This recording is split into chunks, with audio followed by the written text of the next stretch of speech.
Afghan Air Force pilots who escaped to Uzbekistan are now in the UAE. A group of U.S.-trained Afghan Air Force (AAF) pilots who flew military aircraft to escape to neighboring Uzbekistan are now at the Emirates' humanitarian city in the UAE.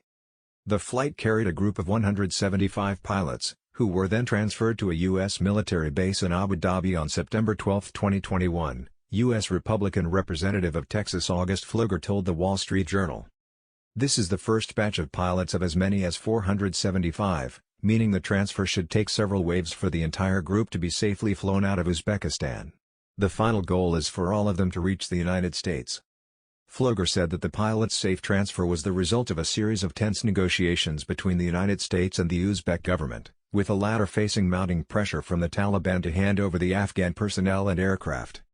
It has been a harrowing escape for the Afghan pilots who flew out of Afghanistan in the final days before losing the war to the Taliban. Uzbek authorities reported that 46 out of the 160 aircraft of the AAF left the country, including 11 Cessna C-208 utility aircraft, 10 A-29 Super Tucano light attack planes, and several helicopters including UH-60 Black Hawks. Reaching Uzbekistan was just the first step.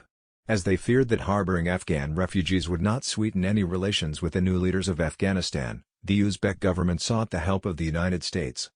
The Taliban have said that they will not harm military personnel who return to Afghanistan to join the country's revamped security forces. However, U.S.-trained, English-speaking Afghan pilots have become special targets of the Taliban long before the fall of Kabul. In July 2021, as the U.S. military started withdrawing, 7 Afghan pilots were assassinated by the Taliban. Afghan military pilots are prime targets of the Taliban, who have no air force.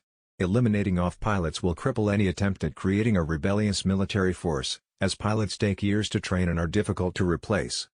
It has not